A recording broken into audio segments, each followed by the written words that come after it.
ఆనాటి ప్రధానమంత్రి గారు కూడా అన్నారు, వాజ్పేయి గారు అడిగారు, బాబు నువ్వు కొత్త ఆలోచనలు వస్తావు, డబ్బులు ఎక్కడున్నాయన్నాడు. సార్ మీ డబ్బులు నాకు అవసరం లేదు, నేను అడిగేది ఒక పాలసీ, మీరు ఆ పాలసీ ఇవ్వండి. గ్రీన్ ఫీల్డ్ మీకు ఇంట్రెస్ట్ ఉంటే కొంచెం షేర్ పెట్టుకోండి పెట్టి, మీకు ఇంట్రెస్ట్ లేకపోతే కూడా వద్దు, మేమే పెట్టుకుంటాం, మీకు ఆదాయం వస్తుంది.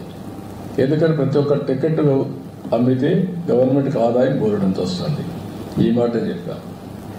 ఫస్ట్ దానికి 32 మీటింగ్స్ మీరు గుర్తుపెట్టుకోవాలి. కొంతమంది అప్పుడు ఉండేవాళ్ళు ఉన్నారు. 32 మీటింగ్స్ అయినాయి. ఇప్పుడు రామ్మోహన్ రెడ్డి లేడు ఇక్కడ మంత్రిగా, వాళ్ళ మినిస్టర్ అయితే పూర్తిగా వ్యతిరేకం, దానికి ఆ పాలసీకే వ్యతిరేకం. ఫైట్ చేశాను, ఫైనల్గా ఆయన యాక్సెప్ట్ చేశాడు. Today Hyderabad is contributing, airport is contributing 17% growth rate. Single factor. సరే మళ్ళీ ఆ ఎకో సిస్టంలో ఒక outer ring road, knowledge economy, IT, BT, pharma, finance అన్నీ వచ్చాయి. అది అయిన తర్వాత బెంగళూరు ఎయిర్పోర్ట్ వచ్చింది. అప్పుడు బెంగళూరు ఎయిర్పోర్ట్ రాలా, తర్వాత ఫాలో అయ్యారు.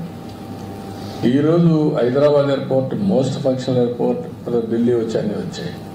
బెంగళూరు ఎయిర్పోర్ట్ మనం నేను చూశాను, best airport in the world తయారయ్యే పరిస్థితికి వచ్చి సెకండ్ టర్మినల్ అయితే మనది best terminal.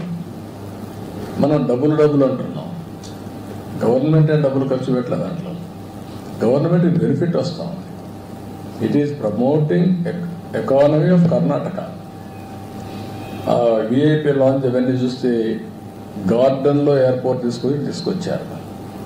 Now airport has become a experience centre, not travelling or ఇది కాకుండా. ఇలాంటివి డబ్బులు కాకుండా country is affordable, wealth creation is important. Wealth క్రియేషన్కి పబ్లిక్ పాలసీస్ ఆర్ ఇంపార్టెంట్.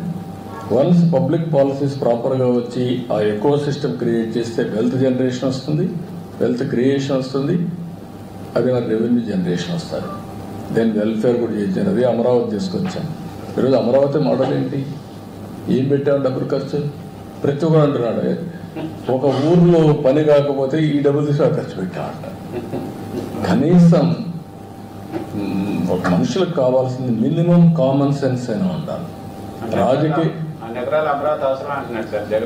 కాదని అడిగేది నీకు నష్టం ఏంటంటున్నా. ఆ భూమి రైతులు ఇచ్చారు, రాష్ట్రానికి కట్టాము, నీకెందుకు అంత వస్తుంది?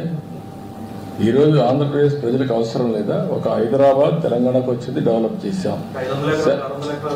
75% of income is coming from Hyderabad.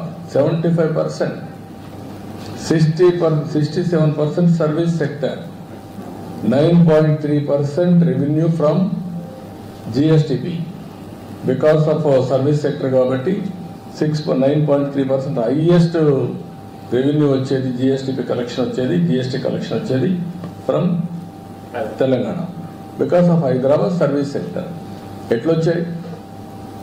ఇవన్నీ మర్చిపోయి ఏదంటే అడ్డంగా మాట్లాడడం, తెలిసి తెలియనితనంతో లేకుంటే మూర్ఖత్వంతో మాట్లాడితే ఒక వ్యక్తులు సమాధానం చెప్పడం కాదు, జాతికి సమాధానం చెప్పాల్సిన తెలుగు జాతి కోసం పనులు చేస్తున్నాం తప్ప వ్యక్తుల కోసం కాదు. ప్రపంచంలో ఎక్కడా జరగనటువంటి పాలసీ అది.